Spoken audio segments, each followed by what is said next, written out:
Welcome to the Business Beyond Borders podcast. I'm Cynthia Dearin. Defence is not a normal export sector. Market access isn't driven by price or promotion, but by trust, alignment, and long-term partnership. Today, I'm joined by Nicolas Briand, one of our advisors at Dearin Associates. Nicolas is French by background and works at the intersection of defence, geopolitics, and industry across France, Australia, and the United States. Nicolas, salut. Welcome to the show. Thank you, Cynthia. Now, most executives think that defence expansion is just another export strategy with more paperwork. Do you think that's a dangerous assumption? I mean, is defence just like every other sector, or does it have its own specific, special things about it? Yes. No. Defense is definitely a different sector with different rules and a lot of rules because it involves authorities, government authorities, and different stakeholders, yes. High level. No, it's definitely some more complex. And I guess wherever you get into issues of national security, things can get a little bit touchy, right? Yes. Now, you've worked across France and Australia and also more recently the United States. What is the first thing that companies get wrong when they assume that defence ecosystems in these three countries work the same way? You know, they come from Australia and they go to France or the US and they think it will be all the same. What's the first kind of wrong assumption there? Yeah. It's different culture because English culture is fast decision process. Yeah. French culture is not fast decision process. Do you think it's that slow though? I always think of French decision culture as maybe sort of medium speed. Oh, it's a medium speed, but it's not. It's definitely not the same. It's not as fast as here. It's not as fast as Australia or US. And do you think that Australian companies trying to work in the French defence space might find that frustrating? I think it's difficult for French because they are supposed to be out of the AUKUS project. Yeah. And I think it's difficult for them for two reasons. Just because they think it's not for them. And also that's been quite controversial here in Australia, hasn't it? Because originally we were going to have French submarines. Exactly. And that's made French companies quite unhappy. But the good thing is French and Canadian are in a foreign country list. And the foreign country list include Canada and France. And they have the possibility to join the AUKUS project through a partnership. So AUKUS has created massive opportunity for companies in Australia, the UK and the United States. Can you just tell us a bit about the size and scope of those opportunities? Yeah. But the size of the opportunities is $750 billion for the next 10 years. 750 billion over 10 years. 750 billion. Wow. That's a budget increase year after year. For example, this year the budget is around 55 billion, but will increase to 70 next year, and after 80 and 90 and 100 billion. And we'll go total for 750 billion by 2035. So it's a huge budget. So inside that, you have, yes, of course, massive opportunity. A big part of the budget is allocated to submarines, but it's also allocated, and most recently to infrastructure. You have two projects in Australia starting now. The name is HMAS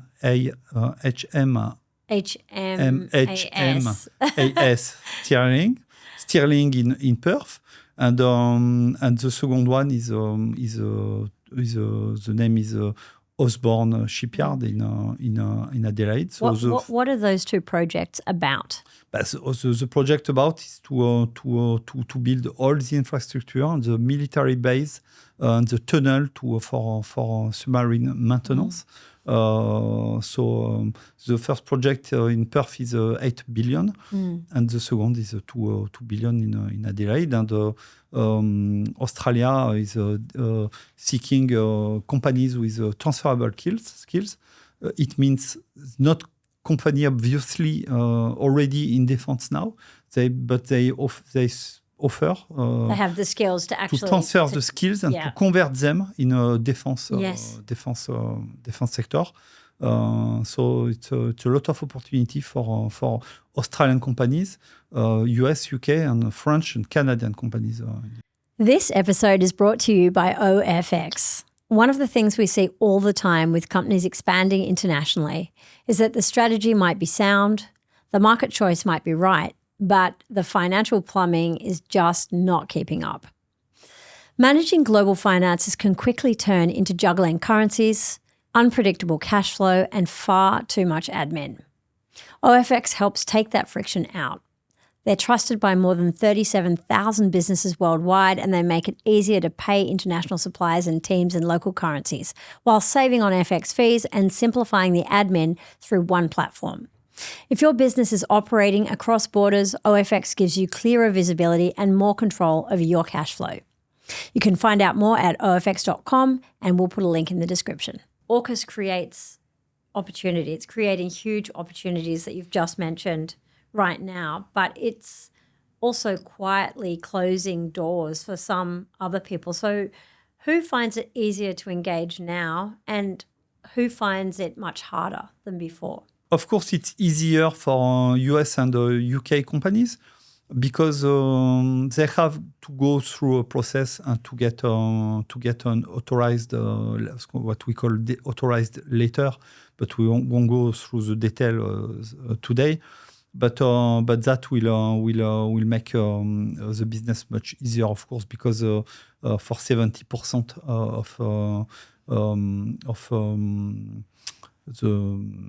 product, let's say product, they won't have to go to the ITAR compliance license. ITAR, just to explain quickly, is when you use when you transfer technology or when you transfer product, a defense product to another country.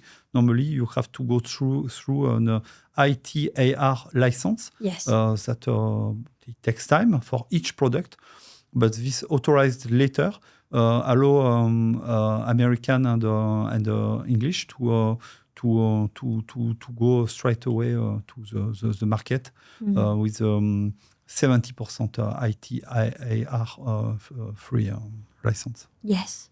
Now the other 30% is classified product, are classified product, and that you have to go to the ITAR. Now, defense is an industry that moves very slowly, and sales in defense take a really long time. But, I mean, it's more than a sales cycle, isn't it? So for these companies coming from other industries and getting into defense, at what point do you think they realize suddenly, oh, this isn't just a long sales cycle, it's actually a long-term relationship? Is it after the contract is signed? Is it before? I think they know. They know it's a long process. Some, of course, would go faster, but you have to go through a process. And of course, just to give you an idea, process from US company or UK, it's about 3 months, and we'll consider to 6 months to 9 months for another company. So for companies outside company. Yeah. But for company outside is also what I was talking about before. It's you have to be in a foreign country list. Yes. And in a foreign country list, you have only 2 countries, is French and Canadian. So it is quite a small group of countries who can participate in this partnership. Yeah. Yes. Now, obviously, if you're going to be in the defense industry because it touches national security, you have to have a lot of credibility as a company. What do you think is the fastest way for a company to blow up its credibility in the defense space, maybe even without realizing that they've done it, to wreck their reputation and to spoil things? I think it's about your product. Yeah. I think it's about to your product must contribute to a project. I don't know if a company like Thales, for example, is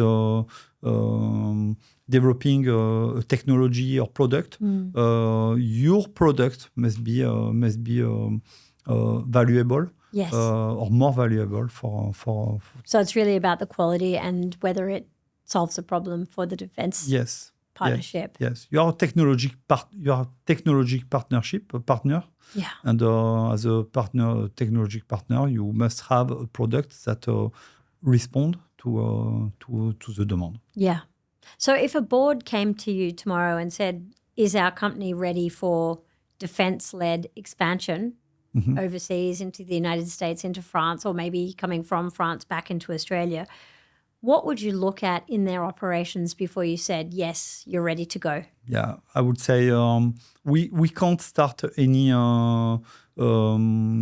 contact outreach before we do a mapping compliance list. So we have to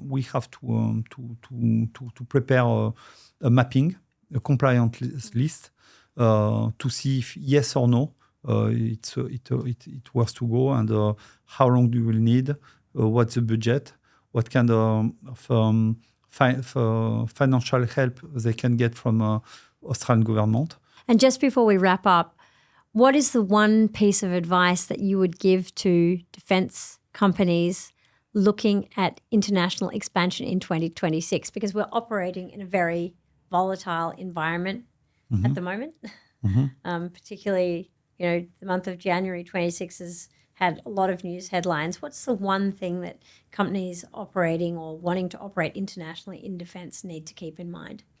Do not go by yourself. This AUKUS program is very complicated. You have a lot of documents. For example, the national strategy, Australian national strategy, is about 400 pages. The NDAA US, it's about 900 pages, and you have quantity of documents. So, I mean, even if in your team someone can use AI to summarize some documents, etc., you will have to double check anyway. So you will have to go through those documents anyway. So my best advice is to use people on the ground and do not go yourself. You need just market mapping, compliance mapping, and after we can find the right partner. And one final question: how can you help companies wanting to get inside the AUKUS partnership from where you sit here in Australia? They have to use someone with a network, someone who knows the market, someone connected with the primes and other companies in different sectors. So, Nicolas, from where you sit in Sydney, how can you, practically speaking, help companies who want to get inside this AUKUS partnership? I can help them to go through the compliance process from A to Z. Yes. And I can also connect them with the right partner. Depends the activity and depends the technology. But definitely I have the network all in Australia. I have a network in France. I have a network in UK, so we can connect with the right partner. We can build a tripartite. We can build a strong partnership. And I know you have been very successful in connecting US companies into Australia already in the last year or so. And so I'm sure that would be extremely valuable. Yes. And just for information, I connected them with 83 companies, primes, in 1 month. That's incredible. Thank you. It's great to have you on the show, and I look forward to having you back again soon. Thank you, Cynthia.